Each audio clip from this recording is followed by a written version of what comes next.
Hey dudes, welcome to Splat from the Past, the only 80s themed horror and sci-fi show where things can get totally radical. Now today, I will be welcoming a very special guest, and I don't say that lightly. Her name is Donna Russo.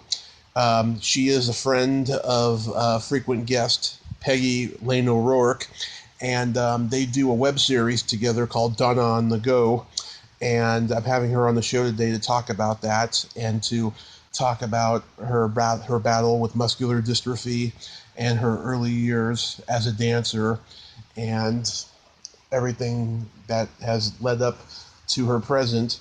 She is a very amazing and inspiring lady, and I like to have amazing and inspiring ladies on the podcast, or just people in general, because just like them, I have also battled a disability, and I also like to talk to people who are battling it as well and who are brilliant and creative. So yeah, here is my interview with Donna Russo. Hey Donna. Hi Tommy, how are you? I am superb. How are you? I'm good, thank you. Oh, it's my pleasure. Thank you for taking the time today. You're such a brave and inspiring lady. It's such an honor. Oh, I love it. Thank you so much. I'm happy to talk with you, and it's going to be amazing. Yes, my pleasure. So, going back in time, you were a dancer. Did you start dancing early on? Yes, I was. I started dancing at 10 years old. That's when I took class, but I had been posing with ballet books in front of watching TV. Watching ballets on TV, Margot Fonteyn, Bershnikov. I just did poses. I was about 6, I would say, and just loved it. Watched ballet and just was so mesmerized by it. Mm-hmm. So ballet was the first dancing that you learned? Well, ballet and tap. Mm-hmm. You took tap too? Yes, I did, because at that time, little kids took, they didn't have much attention span, so we took like a certain amount of ballet, and then they put on our tap shoes, and we did a little tap. And then I further got into acrobatics, and they had a little drama there at the school that I went to, too. So it was fun. I was so happy. Yeah, I think they still don't have attention spans. No. No. And it's funny, later on I got to teach the little ones, and they're so darling. They're just like, will you tie my tap shoes, Donna? And just their little smiles. I just loved it. Oh. Who would you say was the best tap dancer of all time? Oh, my God. I love Gregory Hines. Yes. The Clark brothers. Mm-hmm. The Nicholas brothers. Just amazing, amazing tappers. I think Sammy Davis Jr. was the greatest. Oh, I said the Clark brothers and Nicholas brothers. Yeah. Also, Ben Vereen's a good dancer, too. Oh, my God. Pippin was like one of the first shows I saw on Broadway. I grew up in Philadelphia, so one of the first things I saw, the school did a trip, and that was like one of the first Broadway shows I saw. It was great. Loved that. Mm-hmm. So you're originally from Philadelphia? Yes, I'm an East Coast girl. So after high school, did you go to New York to dance on Broadway? No. After high school, I went to Mercyhurst College and studied dance in Mercyhurst College and got a BA in dance right after high school. Mm-hmm. So I decided to, not move away too far from home, because Mercyhurst is in Erie, Pennsylvania. Yeah. And so it was like an hour plane trip back and forth. Or like when I first went to Mercyhurst, I took a Greyhound bus actually, and that was like 8 hours. But then, because it was just an hour away by plane, and I wanted to stay near home, and so I decided to go that route, and I enjoyed that immensely. I loved studying dance in college. Nice, nice. Did you learn a lot more than you had learned previously? It was more intense. I had modern, I had ballet. It was the first time that studies were integrated with my love for dance, where I could do it all in one day. Otherwise, I would have to go to school during the day, and then dance classes at nighttime. But the dance classes were integrated all during my day, and then rehearsals at night. So it was pretty fast paced. Nice. I felt like it was all in one. It was like, wow, I actually don't have to do one first and come home and take my dance class and study too. But I actually have my dance classes during the day with biology or math or whatever else was incorporated. Mm-hmm. Great. Did your dance instructors mentor you? Oh, God, yeah. I had two Russian teachers, mm-hmm. and one teacher that was from Egypt, and she had a doctorate in dance, and her doctorate was dance studies and cultural dance studies, but she taught ballet. She was from Egypt, and she was in the Cairo Ballet. And she was so intense. She was so good. The Russians, of course, were, very, very strict. Mm-hmm. So you had to do, they weren't going to let you get away with anything. Yeah. So what year did you move to Los Angeles? I moved in Los Angeles in 1982. Wow. I took a year off.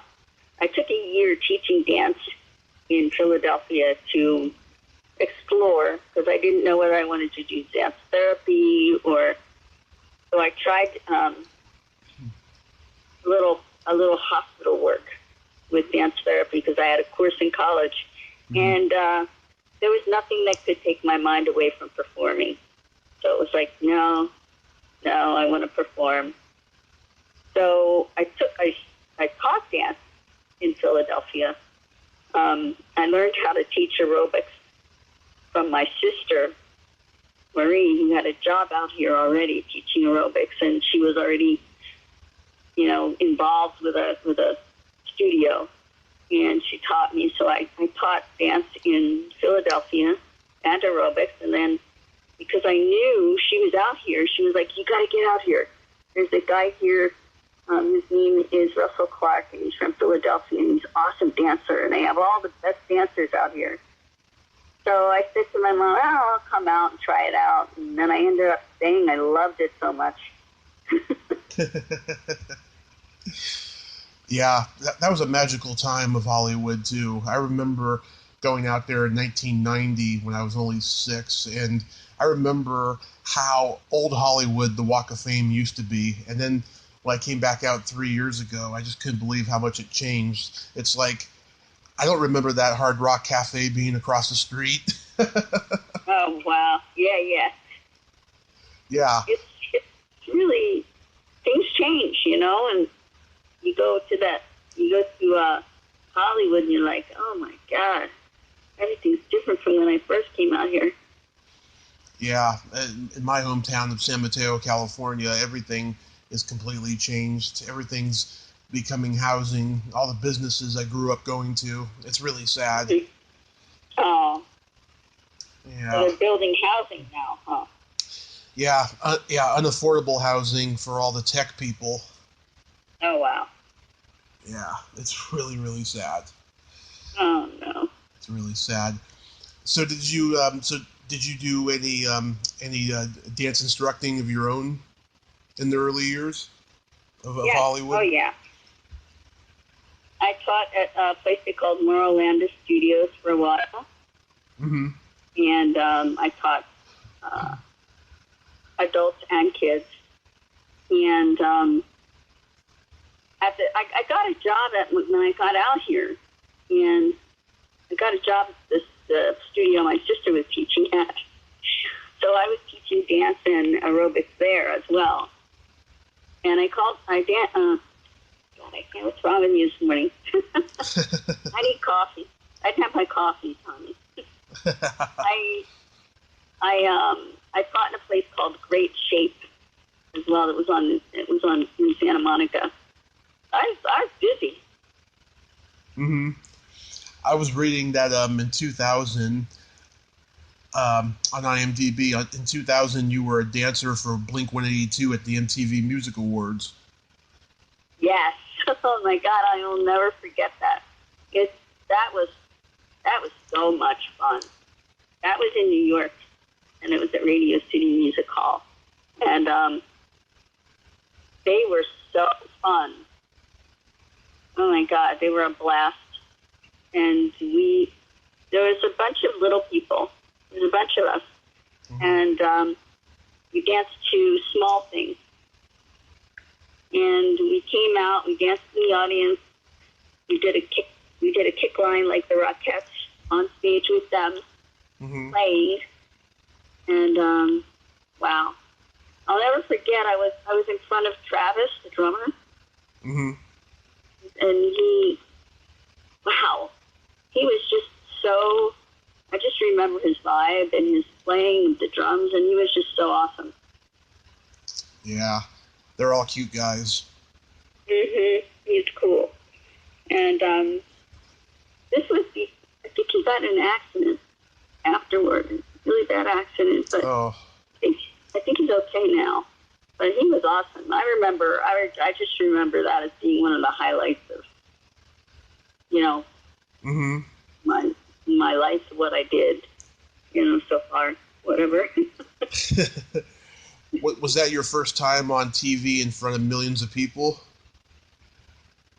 Well, I had done like music videos, and I was in a show called Alvin and the Chipmunks and the Magic Hammer, which I played Alvin, and we toured all over the U.S.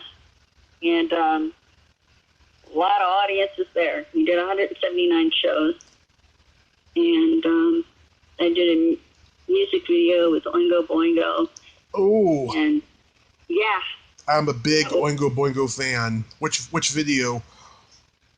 It was called Weird Science. Oh, you're in the Weird Science video? Yes, I'm one of the robots in the back. Oh, I gotta watch it. It's been a while. There's one little segment where they have me flying through the air. I mean, you can't blink or you're gonna miss it. Mm-hmm. But that was my little feature on that video, and it goes by so fast that I fly on a crane. Mm-hmm. Well, they put me on a crane in front of like a green screen thing, and that was awesome because I was picked out of the group, out of the robots, and they were like, "You're little, come on over here and do this stuff." Oh my God!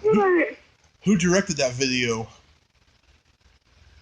God, I forget. I'm sorry. I would have to look that up because I forget right now. Oh, it's okay. A while ago. But Danny Elfman was there, and he was such a great guy on set. Mm-hmm. I remember meeting his two little kids at the time.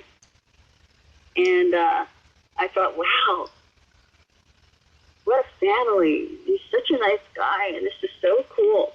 It was at FIR Studios in Hollywood. Yeah. Wow. That's cool. Yeah, it was wonderful. Wonderful. And I did a lot of like character roles, like elves, aliens, dolls. Everyone, because of my size, it's hard to, people don't know what to do with me. It's like, yeah.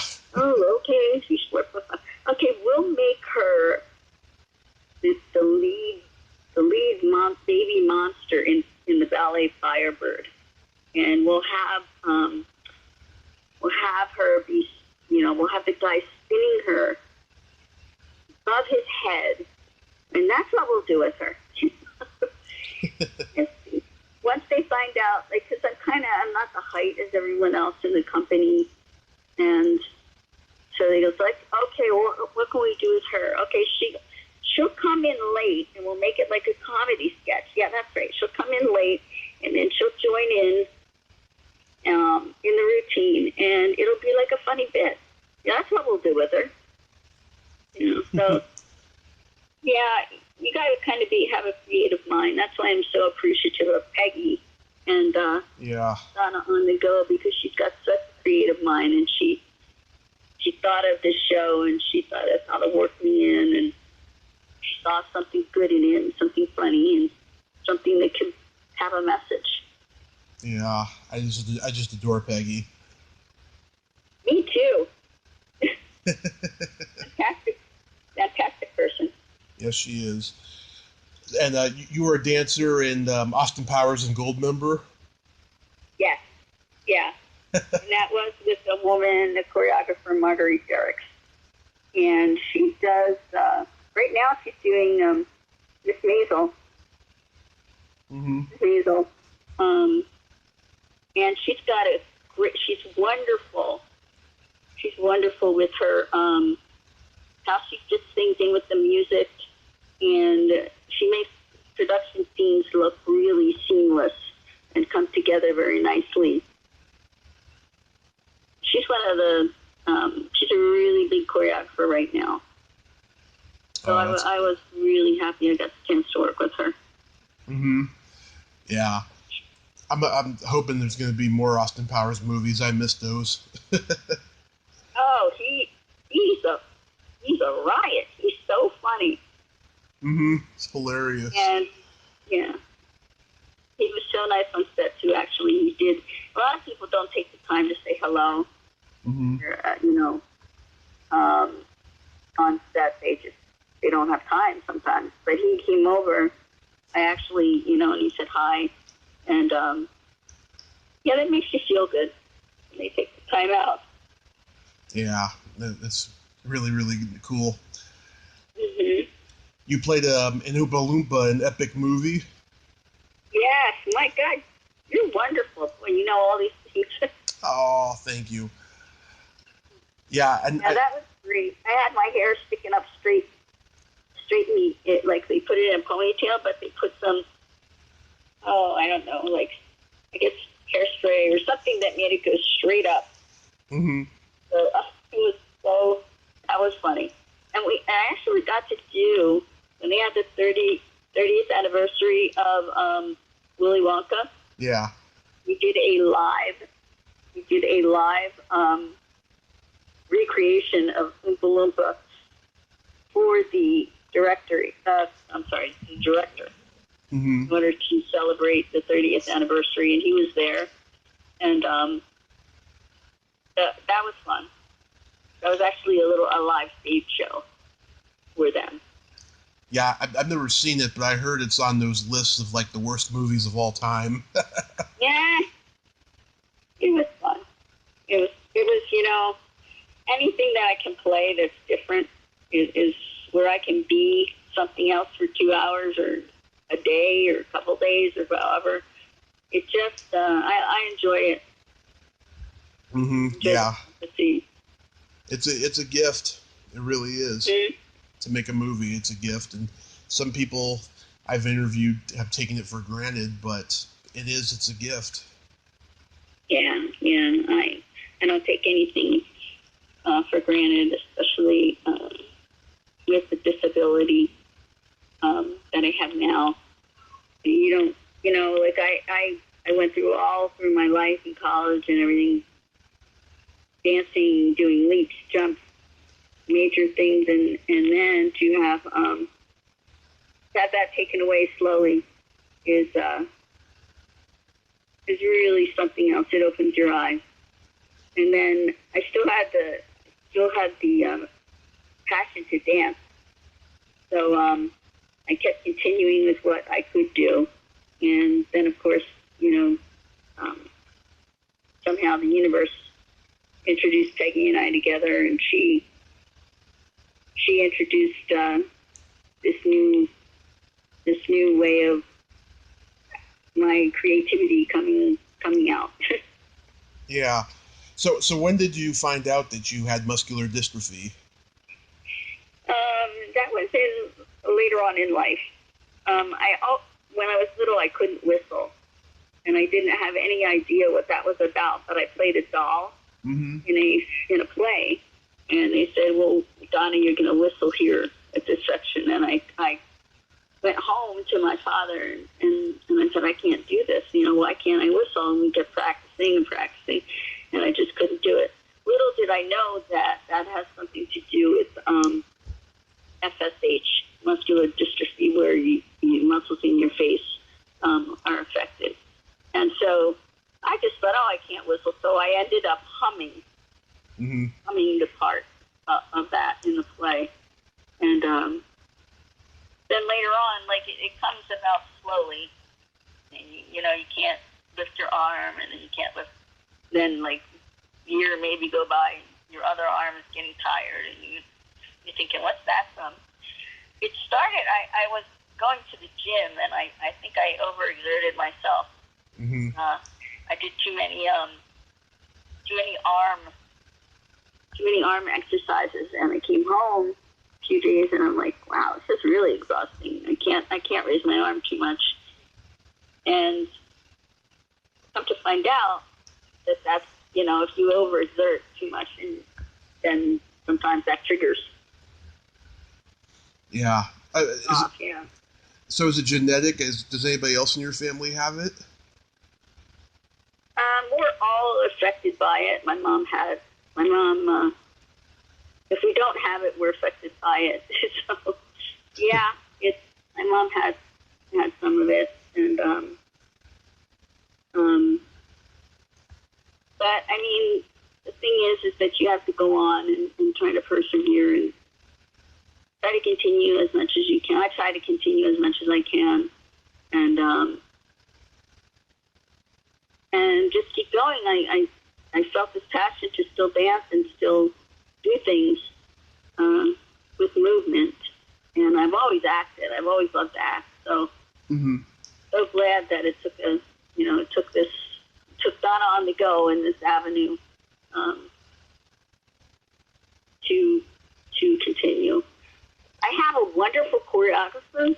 Her name is Pam Warner, and she did our first video, or she helped us with our first dance video. She choreographed the first dance video called "I Won't Give Up," which we performed in at the Abilities Expo. And she also did "Fall for You," which is on Donna On the Go, a dance that Pam choreographed on Donna On the Go. And I'm just so happy and blessed to be working with these people. I can't tell you. Yeah. So when did you first meet Peggy? I was looking for a place to rent an apartment, and I was looking and looking and looking, and of course I need certain specifics. I have to have my own bathroom, my own bedroom. I have to have my own place to park my car. I can't park it on the street. And it was really, really hard to find. It has to have an elevator. It's got to be on the first floor. And I had been looking and looking and looking, and Peggy was also searching for roommates that happened to be at the same time. And my sister saw something posted after many, many, many tries to get me a room, to get me a place an apartment. So, Peggy's dad and mom, she had a lot of experience with her folks not having good mobility, and she had the park for her dad, and he got a ramp is here, right? So it made it easy for him. So she was already kind of familiar, very familiar with, you know, what was going on with disability, and she and I knew a lot of the same people in the industry. Mm-hmm. When I went and met her, she was like, "Oh, you know this person?" I'm like, "Yeah, I know this person," and we hooked up, knowing people. So I thought, well, this person's got to be good. You know, it's got to be nice. And yeah, look, I got my own private, like, space in the house, you know, and there is a first floor, and there's an elevator, and the parking is underground, you know, and there's a handicap space right there, mm-hmm. and so it worked out. Oh, that is just wonderful. That is just wonderful. Yeah, it worked out. I like what you two are doing. You know, I've been disabled my whole life, and I just see hope, you know, when I see what you two are doing. Aw, well, that means a whole lot. That really means a lot. Thank you so much for saying that. Yeah, and it's just great. I can't even express how great it is. Do you work with charities to cure muscular dystrophy? Well, I know the FSH Society, and yes, I have gone to their gala. They have like a gala at Halloween time to raise money and things. And yes, I've gone to that, supported there. When my mom passed away, we gave to muscular dystrophy in her memory. Mm-hmm. So, yeah, I'm very, I always did, I did the telethon a few times as well, the MD telethon, and raised money and pledges for that. Yeah. Jerry Lewis telethon? Yeah, he did it for like 50 years and made billions of dollars, but, you know, we don't see any cure yet, you know, and I hope we do. Yeah, I know. It would be awesome. It would be. But I was involved in that for a long time. Mm-hmm. Yeah, I stopped watching it towards the end because it just became the same thing year after year. You know, all the old show business stuff, which I love. Don't get me wrong, but I just got bored by watching it and seeing the same performers on year after year. You know, but I think that was wonderful what he did all those years. Yeah, I was one of those people who sat by the phone and picked up pledge lines. So. Oh, that's just wonderful. Well, Donna, I thank you so much for coming on today because you're just a true inspiration. Oh my God! Thank you for having me. I mean, when I saw your name pop up, I was like, "Oh wow, okay, this is cool." Oh, absolutely. I mean, I've had Peggy on twice, and her and I, we always have a good time, and we always laugh and stuff. She can be so dark and inappropriate at times, like me. I love her, but yes, I appreciate you coming on today. I heard you two talking horror films. Oh yeah, we love our horror films. Do you like horror films? I can't take the gory ones. Mm-hmm. But like, I did watch Halloween, the first one. Yeah. And I thought, oh my God, it really kind of scared me. The guy's popping up, you know? Yeah. Oh my God. I'm surprised. I'm surprised being from. I'm sorry. I'm surprised being from Pennsylvania. Your first one wasn't one of the George Romero horror movies like Dawn of the Dead or something. No, I didn't watch that one, but now I'll have to. Oh, it's funny. It's not just horror; it's also comedy. It's really funny, and it's a long movie too, but everything in it is just brilliant. Mm-hmm. I love, you know, Alfred Hitchcock too. The Birds. Oh, he was the best. You know, I've heard a lot of terrible things about him in his personal life and how he treated actors on set and everything, but just he was a genius. Just the things he came out with, you wonder, where it was pulled from. It's amazing. It's amazing. Yeah.